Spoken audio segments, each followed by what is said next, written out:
Africa continent के अंदर important river एक नाइजर नदी की बात करते हैं। देखिए मैप में ये गिनी देश से आ रही है।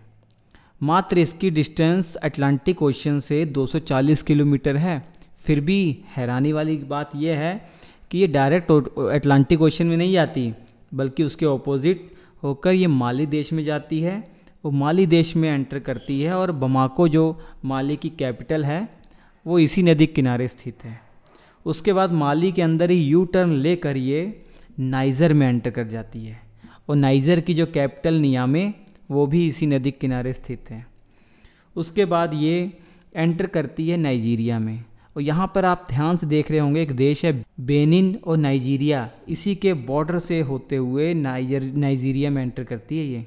उसके बाद अपना पानी ये गल्फ ऑफ गिनी में गिरा देती है और यहीं पर एक पोर्ट है, बहुत फेमस पोर्ट है, हरकोर्ट पोर्ट। इस पोर्ट की खासियत यह है कि अफ्रीका कॉन्टिनेंट का सबसे लार्जेस्ट पेट्रोलियम एक्सपोर्ट करने वाला ये पोर्ट है।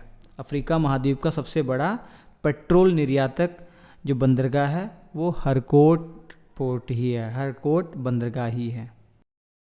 बात करते हैं इसके बाद कॉन्गो रिवर की। कॉन्गो रिवर इम्पोर्टेंट फैक्ट इसके रिलेटेड ये है कि भूमध्य रेखा को, इक्वेटर को 2 बार क्रॉस करती है। ये 2 बार काटने वाली नदी कॉन्गो रिवर है। बहुत इम्पोर्टेंट फैक्ट है। इसके उद्गम की बात करते हैं। सबसे पहले देखिए ये देश है ज़ाम्बिया। ज़ाम्बिया देश से एक नदी आ रही है, इस नदी का नाम है चाम्बेसी। ये नदी थोड़ा सा आगे चलती है, इसमें एक और धारा आकर मिल जाती है जो एक लेक है, बेंगवेलू लेक, जाम्बिया में ही है।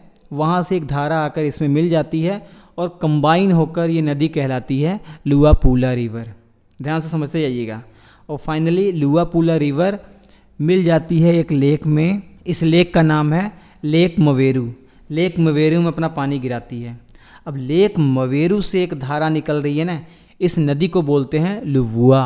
और डेमोक्रेटिक रिपब्लिक कॉन्गो से ही एक और नदी आ रही है लुआलाबा। ये दोनों जब नदियाँ मिल जाती हैं तब जाकर ये कॉन्गो नदी कहलाती है।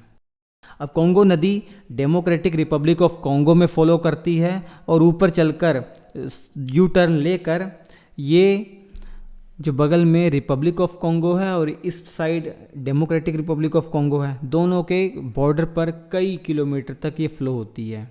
और ब्राज़ाविला जो रिपब्लिक ऑफ कॉन्गो की कैपिटल है और जबकि किंशासा जो डेमोक्रेटिक रिपब्लिक ऑफ कॉन्गो की कैपिटल है, ये दोनों इस नदियों के किनारे बसे हुए हैं।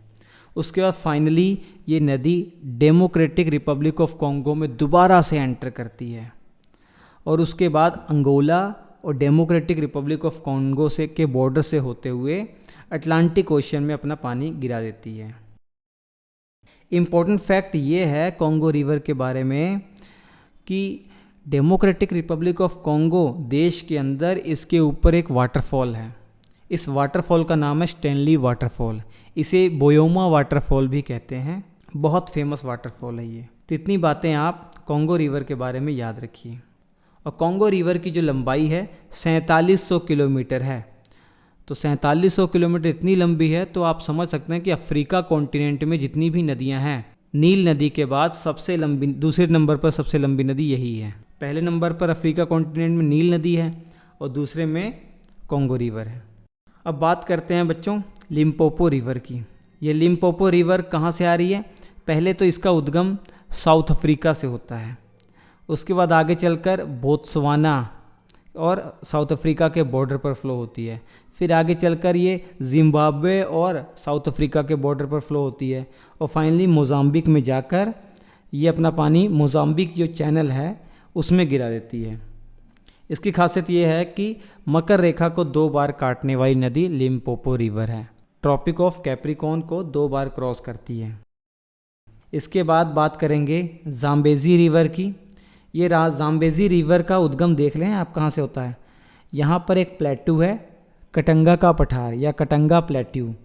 ये Katanga plateau basically Democratic Republic of Congo, Angola और ज़ाम्बिया इन 3 देशों में फैला हुआ है। यहीं से इस रिवर का उद्गम होता है। सबसे पहले ये नदी एंटर करती है अंगोला में, अंगोला से ये ज़ाम्बिया में एंटर करती है और उसके बाद ज़ाम्बिया और जिम्बाब्वे के बॉर्डर पर ये फ़्लो होती है। कई हज़ारों किलोमीटर तक ज़ाम्बिया जिम्बाब्वे के बॉर्डर पर फ़्लो होती है। और इसी बॉर्डर पर एक फॉल बना हुआ वाटरफॉल है, Victoria fall, Victoria waterfall.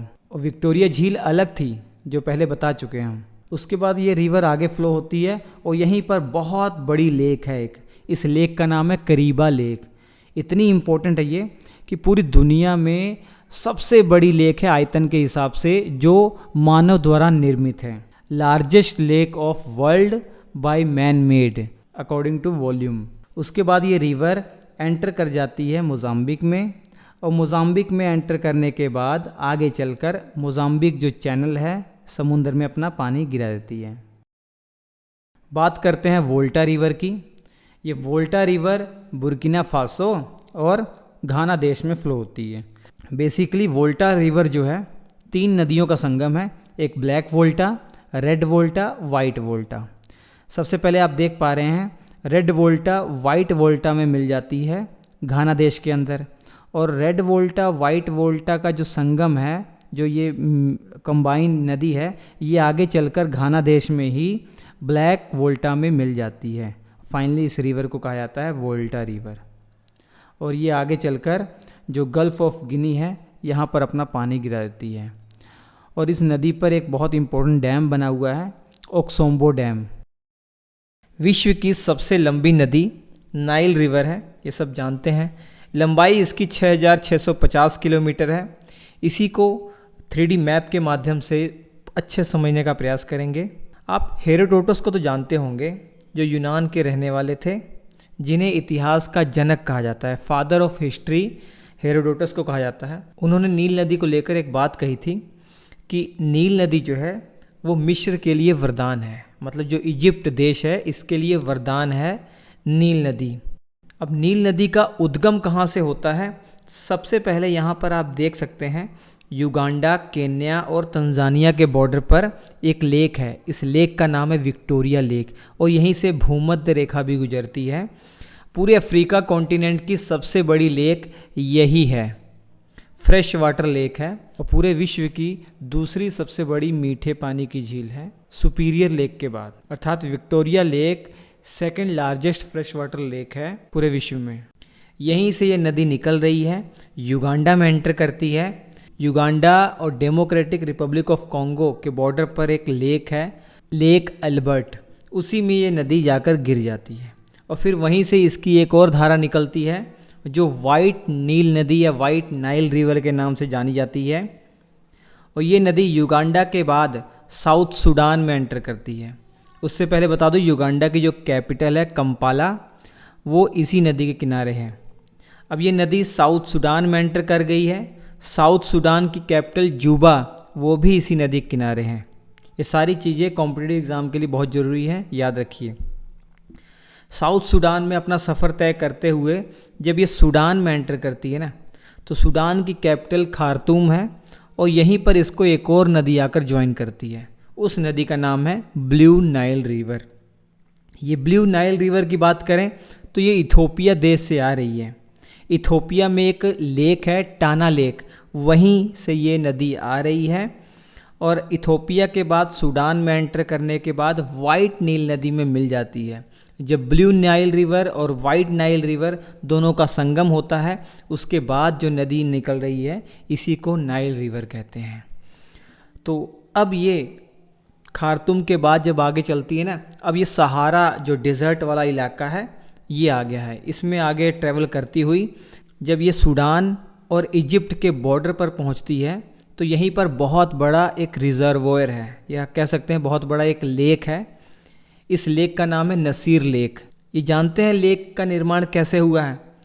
Egypt में एक डैम बनाया गया है इस नाइल रिवर पर। इस डैम का नाम है आसवान डैम।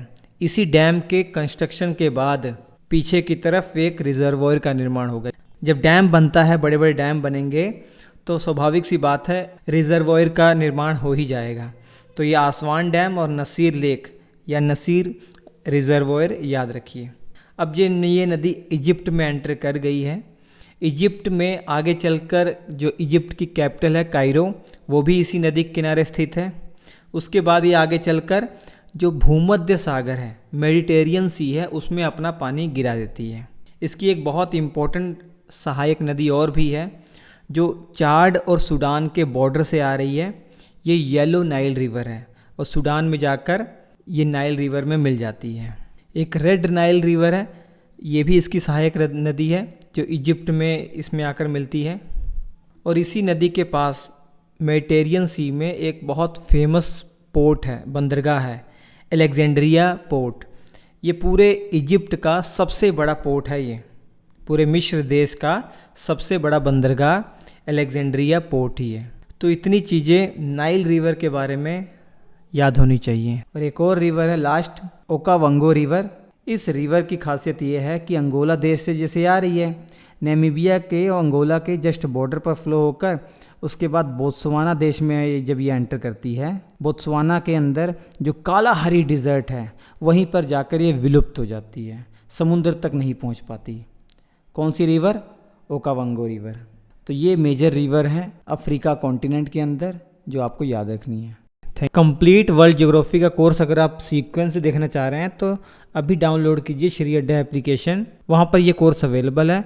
अभी मात्र प्राइस 179 में ये वर्ल्ड ज्योग्राफी का कोर्स आपको मिल जाएगा विद 3D एनिमेशन।